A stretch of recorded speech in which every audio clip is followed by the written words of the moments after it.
Ma'am, you honor me with this privilege, and from the bottom of my heart, thank you. Master Guns Rook, hopefully I measure up to the expectation of you and your Marines. Marines, distinguished guests, ladies and gentlemen, my wife Elizabeth couldn't travel to be here with this evening, but since she will watch this video later, before we go any further, there's a group of unsung heroes I would like to recognize this evening, and I'm talking about our military spouses, our families, our significant others. And for those of you present, please stand so we can express our gratitude. Marines, without their support, resilience, and sacrifices, our journey would be incomplete. They remind us every day we are defined by what and who we fight for. And the end of all our exploring will be to arrive where we started and know the place for the first time. And standing here in Monterey, California, where our family's Marine Corps journey took root, these words resonate deeply within me. After every deployment, homecoming was our family's opportunity to reconnect, rediscover, and return to our foundations with a deeper understanding of what and who we fight for. So tonight, I will humbly attempt to weave together story threads of Marines who walked before us, some who walked beside us, to hopefully illuminate the path of those who walk behind us. But let me be clear, this is not my journey. This story is not about me. This is our story, and this is the story of Marines who never returned. And this is also the story of Marines who returned year after year to foreign hills and distant shores until they could no longer return. But every story has a beginning, and this is ours. Elizabeth and I got married while on leave immediately after boot camp. And over the years, we came to better understand home is where the Marine Corps sends us. And as newlyweds, we celebrated our first birthday ball here in Monterey. And a year later, as a newborn, Enrique attended his first ball. It was here we laid the foundation of our family's culture that we carry with us today. We opened our home, 163 Okinawa Road on Fort Ord, to fellow Marines and their families, where we shared stories, gathered at the kitchen table, and built bonds still intact to this day. And as most families, we decorated our home with reminders of what we hold dear. And as a DLI Spanish graduate, this would include phrases I learned and integrated into our home, some of which include, give thanks, try new things, dream big. But perhaps for us, the most important of all is the idea that family is everything. As such, after Enrique's birth, we returned home to Texas to present him to our family. And when I arrived at my great-grandmother's home in these dress blues and handed her my son, I whispered, Bisabuela, te presento a nuestro hijo, Enrique Samuel Castro. And she was speechless, not just because none of my generation in the family speaks Spanish, but also because I reminded her of unspoken family history that had been suppressed. For there was a secret legacy and heritage hidden because it was difficult for our elders to share. And with tears in her eyes, she told me how I reminded her of her brother. And that was the day I first began to piece together the story of Sambo. PFC Ruben Sanchez Adame was a machine gunner with 1-1 Charlie Company who fought and died in the Battle of Horseshoe Ridge near Chuncheon during the Chinese Spring Offensive of 1951. On April 23rd, he was with Charlie Company occupying positions north of Hill 307 while defending Horseshoe Ridge against an enemy assault. And as the heavy fighting became intense, ammunition supplies ran down and the squad leader sent him to get more ammo, and he never returned. He was never reported as a prisoner of war. His remains were never recovered, and they eventually found his dog tags. Over the years, I would slowly gather more of this Marine story. Our family called him Sambo. He was darker than most Tejanos, but he was an athletic, wiry, hard-nosed football player with a mean streak on the gridiron. And when the news of his MIA status reached the family, the worst was assumed. And my grandfather Tilo recounted hearing Sambo's mother wail and curse the Chinese in her grief. Her status as a Gold Star mother afforded her privileges generally reserved for whites only in South Texas. And today, there is a park dedicated to him in his hometown, Alvin, Texas. Around 2008, I began to dig in historical records and eventually connected with two of his fellow Marines, Norm Callahan and Ron Broward. And I spent hours on the phone with these gentlemen sharing war stories. And their time in Korea was still as vivid for them as my more recent experiences in Haiti and Iraq. And I was astonished to learn they returned to Korea year after year, searching for Reuben and other Marines. What drives us, if not the unyielding bonds of family and brotherhood? They would return not just for closure, but because family is everything.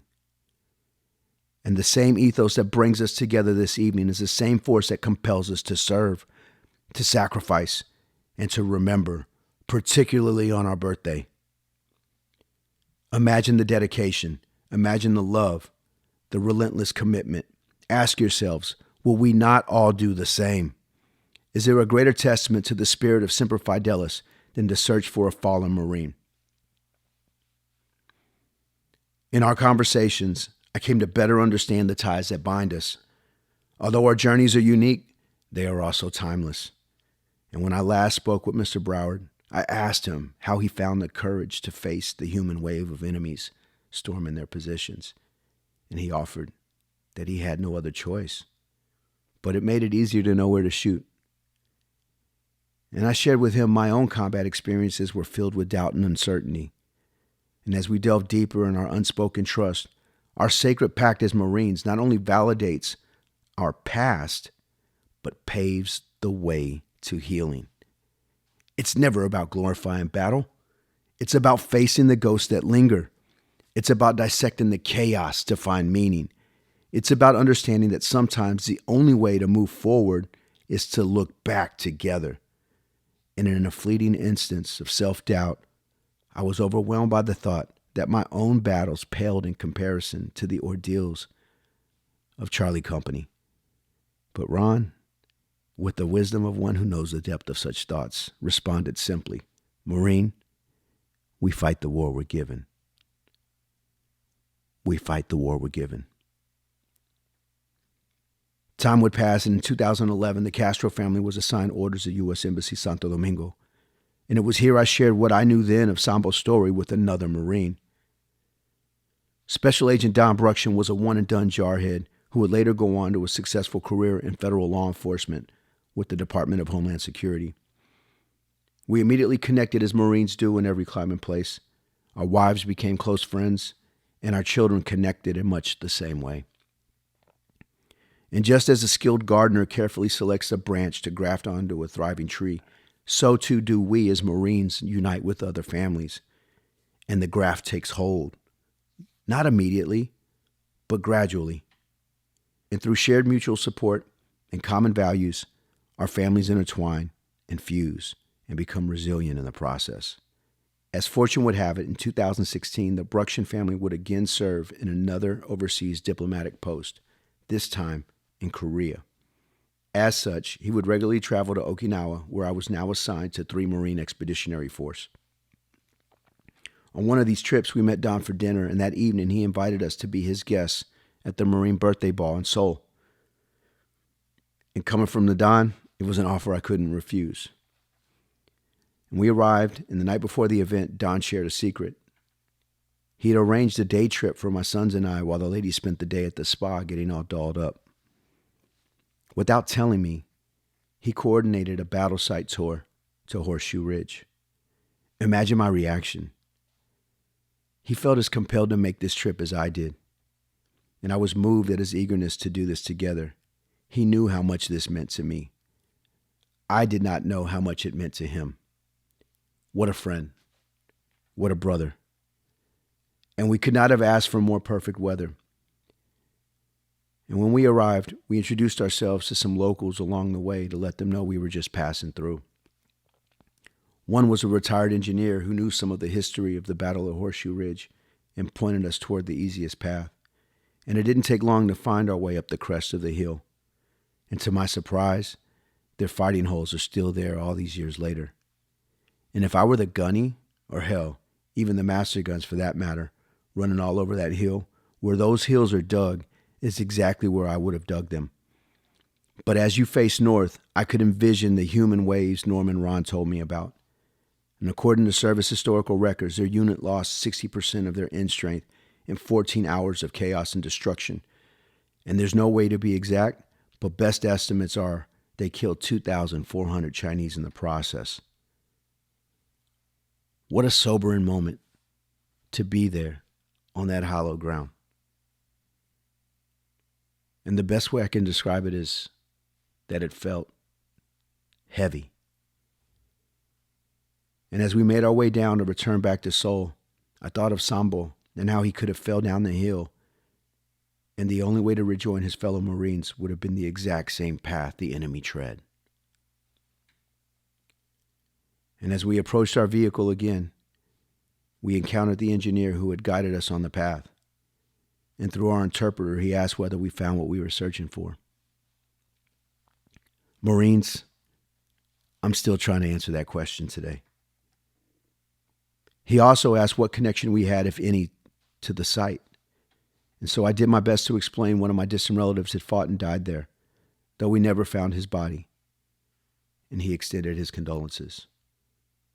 And then shared how moved he was to learn that we had traveled all the way from Texas to search for our family. And through the interpreter, I accepted his condolences, but wanted to be clear that it wasn't that far of a journey. We didn't fly all the way from Texas.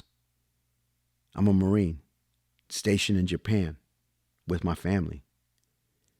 And he thought about that for a moment, and then he chuckled.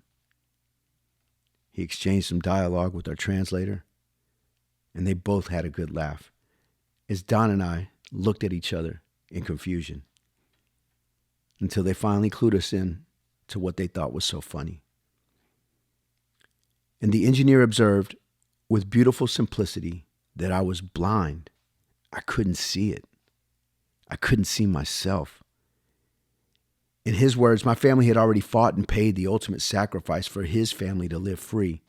Yet here I stood before him, another Marine, ready to respond at a moment's notice to fight again. And so he embraced me tightly and expressed his deepest gratitude for the United States Marine Corps. But again, this story is not mine. It is ours. It is yours. Our exploration is ceaseless, our service endless, our brotherhood boundless. In our relentless pursuit, we find our greatest strength. We are Marines. No matter where you are on your journey, this is our journey towards the unknown, towards each other, towards home, but never alone. Never alone. On every weathered face, every aged eye that has seen too much is a story of return, of rediscovery, and of the unspoken truth that every journey is in its way a homecoming. Understanding that, have more fun as Marines. We are privileged to be part of this elite warfighting organization. And along with the relentless pursuit of incremental improvement towards unattainable perfection, we should also strive to have more fun together. So tonight, I urge you to build and strengthen the bonds of camaraderie we share as Marines. Resolve to spend more time together, not just tonight, indefinitely. Share your stories, grow with each other, build friendships that will last a lifetime. And so again, we arrive where we started and know the place for the first time. And in this cycle of departure and return, we find our truest selves. And this is because we never walk alone. And if there's one thing I've learned in my 47 years on this earth, Marines, it's this. You tell me who you walk with, I'll tell you who you are. Marines, I am humbled to walk amongst you tonight. Happy birthday, Semper Fidelis.